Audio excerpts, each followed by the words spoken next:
course Edmund is our child. I am not Edmund's biological father. Frank Ryan is. What is this? What are you talking about? It's true. It is not. Are you crazy? I got pregnant after spending a weekend with you. Now, before that, I hadn't slept with anybody. Look, just wait 1 minute. Just wait a minute. What are you saying to me, really? The blood types prove it, see. Now, it's too complicated to get into now, but I've analyzed the blood types, the subtypes, and the types of all 4 of us, and there is no way that you and I could have produced Edmund. You and Frank, yes. 6 weeks. After we spent together, I had a lab test that showed I was 6 weeks pregnant. You were pregnant, Jill, but not 6 weeks. Well, I damn well had been having morning sickness for 6 weeks. Look, when the symptoms first started, you thought it was nerves. You were right. And you were also right when you thought at first that Frank Ryan was the father. Frank and I only spent a short period of time together after he left Delia. Jillian, it was enough for you to conceive. You know, I don't know why you are doing this to yourself or to me, but you're wrong. And blood types be damned. Now, I know that Edmund was conceived in August. I figured that out with Dr. Wolf and Faith. Well, we figured it out together. And as much as I didn't like it, I know that nobody else could have fathered Edmund. I mean, explain it. Explain this to me. The blood types? Yes. Well, it gets very complicated with subtypes, but to boil it all down... No. I want you to tell me the whole thing step by step right now. Okay, all right. I am B- subtype M. You are A- subtype M. Edmund is O subtype N. Now, he didn't get that N from you or from me. What's Frank? Frank is O subtype N, the same as Edmund. I wish to God I'd never found out. Now, it could be a fluke. No. Something genetic. How long have you known? Well, Edmund needed transfusions during the shunt operation. Up till then, I hadn't even thought of his blood type. I was so sure he was mine. But in the OR, Roger called for O-negative blood. I got suspicious. I should have let it go, but I couldn't. Edmund's operation was in April. You haven't been lying to me all that time. No, Jillian, I had not been lying. Not in the way that you mean. Now, you needed time to straighten things out as far as how you were looking at Frank. You wanted to put some distance. Seneca! Have you been lying to me for 9 months?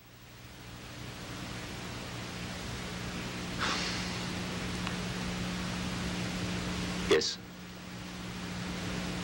Oh, God. No! Just don't touch me. No, all right. Okay. I won't touch it, but just listen to what I have to say. Then I'll do whatever you ask.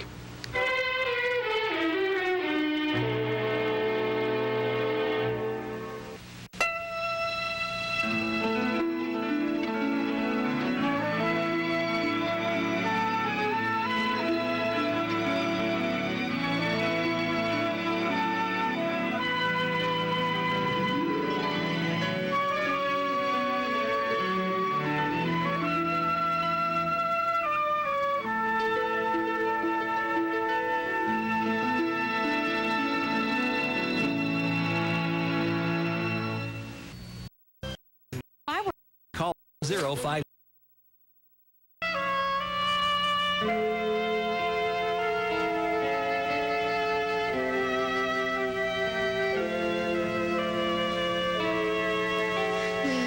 Nurse, what time is it? Hi.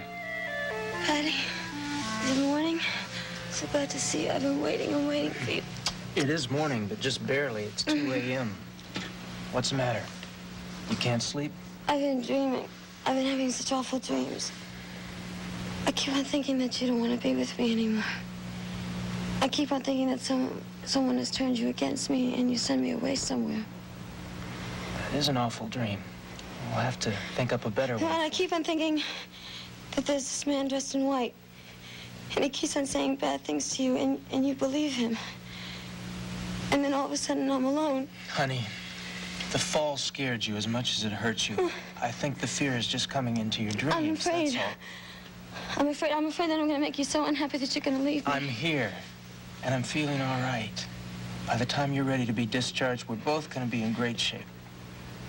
I think without me, you get a lot more sleep. Now listen, I feel responsible for your concussion. Believe me, I am carrying enough guilt around for both of us, so don't you go looking for I did it. I did it because I made the apartment ugly and I wasn't able to cook and I cried. My eyes are they're just watery. Please don't be mad at me, please. I'm not mad, yes, can't you see Yes, that? but you were mad at me. Yes, but that's over. Daddy, see, I just want to be good to you. That's why I wanted to get married to you, because I wanted to be good to you. I want to love you, and I want to make you smile. I don't make you smile anymore. And I lost our baby, and the family worries about me, and I think everybody wishes that I were dead. Hey, why don't I just get you a sleeping pill? No, I don't, no. No, I'll have to go back to sleep, and I'll dream I died. Father McShane won't be able to bless my coffin, because I'm divorced, and we're not part of the church anymore. And I'm sorry because it's my fault that you're living in sin. I'm sorry. You should be sorry that you're telling yourself all of this. I want it to stop right now. Okay. Doctor's orders. Okay, I'll stop. All right. I don't really want to be dead. I know. And I don't think you want me to be dead either. But I don't know what you want. I don't understand.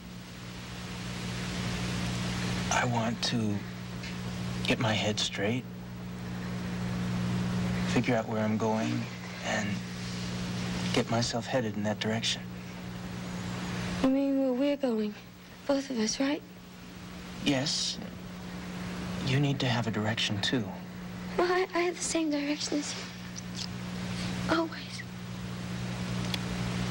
Think you can get some rest now? Yeah, if you stay with me. You just promise me that you're not gonna leave me. Okay, I just try to do the right thing. Shh. Pizza, just tell me. Just tell me one more time. Tell me that we have a beautiful marriage. And I'm gonna have a beautiful baby. And that you'll never let anybody turn you against me. Say it, please. Just say it. Yes, Dee. We'll be happy. And I'll always love you.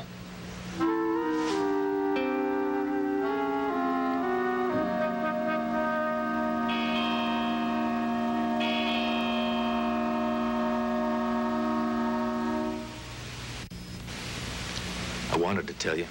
I tried this so many times. Do you realize what you have done to me? You had to see Frank for what he is, a cold, hard look. Now, you've done that because I kept my mouth shut all those months. You have changed my whole life. He gave you 5 years of misery. When you finally decided you weren't going back for any more, I decided I was going to help you.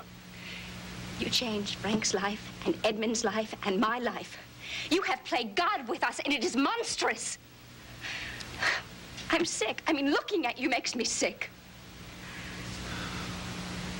I knew you might hate me, but that was the risk that I had to take. Oh, yeah, I do feel something very close to hate. Seneca, you trapped me. You controlled me when you were promising me that you would never do that. I protected you. I protected Edmund. Now, that is honestly the way I saw it. Oh, don't you even talk to me about honesty. Don't you even use the word. You see, because I'm the one that trusted you and leaned on you and believed that that little boy in there was ours. Everything that happened between us came from that. So now there is nothing. You're very angry. Oh, yeah, I am angry. I am furious and horrified. And you just sit there and none of it affects you. You sit there and you patronize me. You give me permission to be angry. No. Where do you get that arrogance? It's inhuman. It frightens me. No, unfortunately, I am very human. Holding out on you was a compromise I hated. Okay, part of it was selfish. I wanted you. I wanted Edmund, our family. I admit that. But I swear, Frank Ryan was the major reason I lied. Okay, it was a lie. Let's call it that. But Frank had years to marry you. You gave him every opportunity, and all he did was enjoy your availability at his convenience. He hurt you, huh?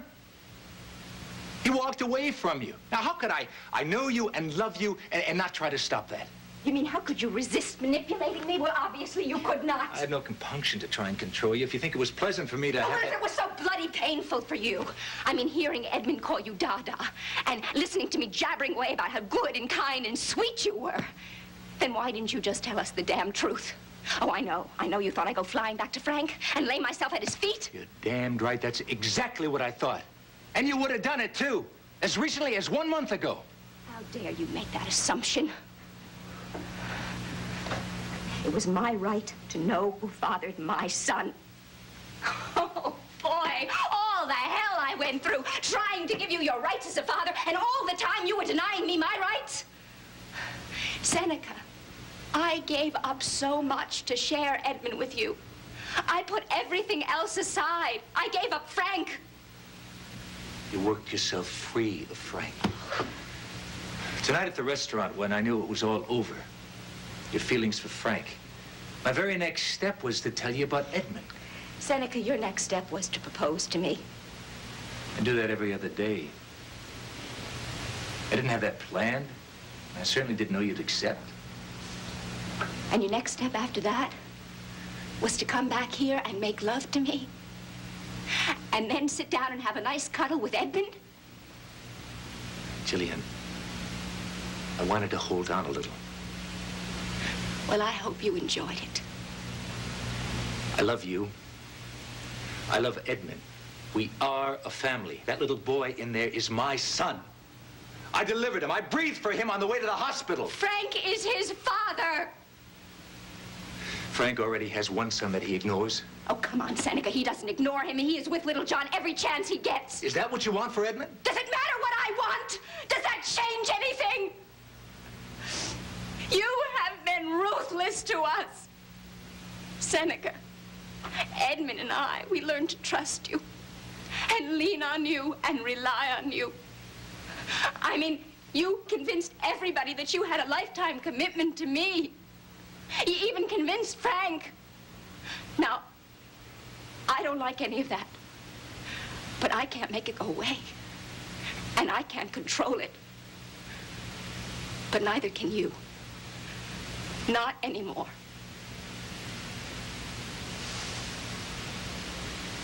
No, no. Hey, I don't want that back. This is a sign of our friendship.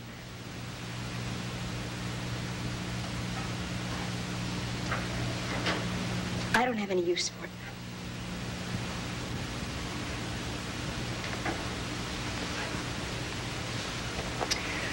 Will you please go? All right. No, I mean now. I just want you to take what you need and come back for the rest tomorrow.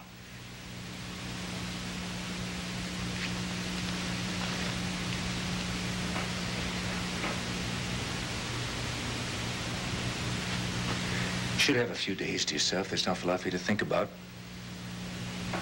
This is not a matter of a few days. I am asking you to move out. Now, you get your suitcase. It is in my closet. And please don't wake the baby. We've had a very happy time here, the three of us. Yeah.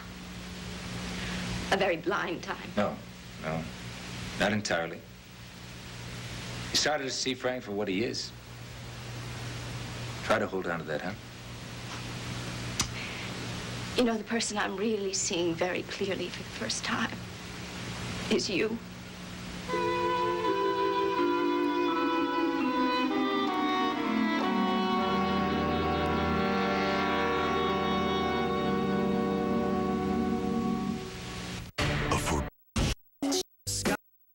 Please don't. A woman is sexually assaulted every 2.5 minutes. Call 800-656-HOPE.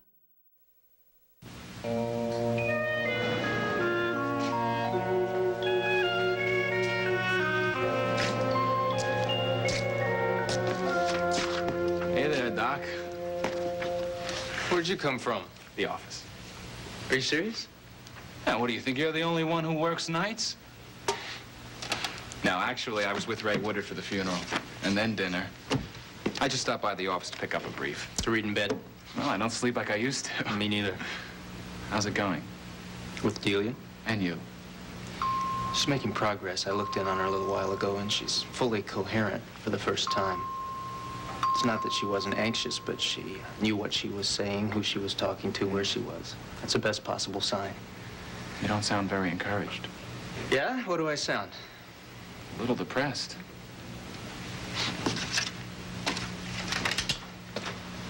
Delia will recover, physically anyway. But it's going to be a long, slow process, and I'm dreading it already. How's that for a generous spirit? Well, it's a lot more than I could muster in your shoes. Come on, I pushed her. That isn't the way I heard it, Pat. Whatever. She lost her balance because of me. She was on those damn stairs because of me. Her emotional trauma is rooted in my behavior. My problems lately, the way I've let them throw me. Poor Delia. No more Rock of Gibraltar, huh? Terrified her to see me out of control. She's shaken up at some very deep level. I just hope to God it's not permanent. Look, Pat, she has her strengths. And they've carried her through a lot of desperation, even when I was with her. They will this time, too. Yeah, maybe so. And then what? Any thoughts about that? All kinds. They're rapidly forming into a giant muddle. Frank, I'm afraid that Dee and I can't make it together. Not in terms of the growth that each one of us needs. I suspect you're right. I don't know where to take it from there. Divorce is out, separation is out. Leaving her's out, any way you look at it. Look, just give yourself some time. You know how perspectives change. One day you just may see the perfect solution out of the blue. Now, that's how it happened with me. Right now, all I see is Delia falling down the stairs and me popping pills until I'm climbing the walls. Yeah, we haven't really talked about that. I feel like I should have known. I was around you enough during the strike. I ought to notice when my own brother's on amphetamine. No, it was working for me at that point. I hadn't cross-poisoned myself with the caffeine, so the effects weren't very obvious. Now, I was coming on cheerful and full of energy. Yeah, I do remember a great deal of that. But still, I just wish I'd paid more attention. Talk to you. I might have been able to help. You helped by settling the strike. Hey, I don't expect you to be Superman anymore. Well, that's a relief, I think. Pat, this Superman thing, it's a miserable burden. And we're both very susceptible to it. Now, Delia, well, she taps right into that. Does she ever? Now, I understand you're wanting to make all her pain go away. But the next time you can't see beyond the image of your falling or her falling down the stairs, think of her pushing me down the stairs. Same ones, hard. That happened too.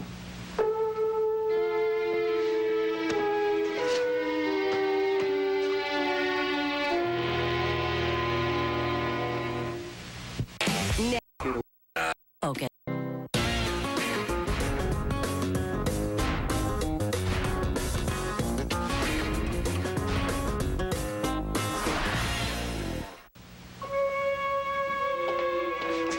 Make too much noise? No, I just needed to hold him. I'm not trying to hurt you. I just needed to be with him. And I'm not setting myself up as a perfect person. I lied to Frank for a long, long time. Yeah, I didn't want to throw that up to you. So what are you going to do? Oh, try to learn from my experience. Tell Frank the truth. It's the only thing I can do. For 1 month, I thought Edmund was my son. Most beautiful experience I've ever had. I'm anxious to know if Frank reacts the same way. Delia was afraid that she would dream that we're all glad that she's dead. She's swimming in guilt. She thinks it's her fault that I'm out of the church. It's funny, I don't think of you as being out of the church. As long as I'm married to Delia, in the eyes of the church, she's your wife, so I can't receive the sacraments. I feel cut off. Why don't you talk to Mac? I don't know. Father McShane knows me better than anybody outside the family, so... I guess I haven't had the guts to go see him, you believe it? Yes. Maybe I'll give him a call. He's probably just waiting around for you to make that move. Yeah, he would leave it up to me. One phone call, one choice. It's crazy how you start off small, and then a chain reaction gets going, and before you know it, your whole life is turned around. Is that what's happening to you?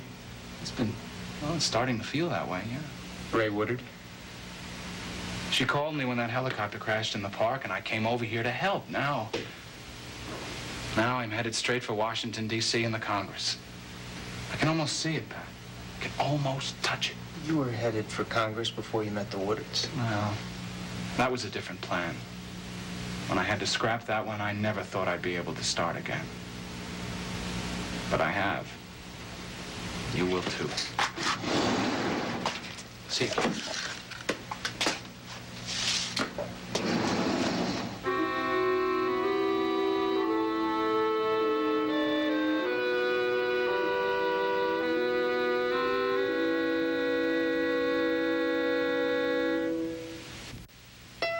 Settle in for a night of drama featuring the biggest stars from your favorite TV shows and movies. It's your night for a great film with the Sunday Night Movies, every Sunday night at 10 on SoapNet.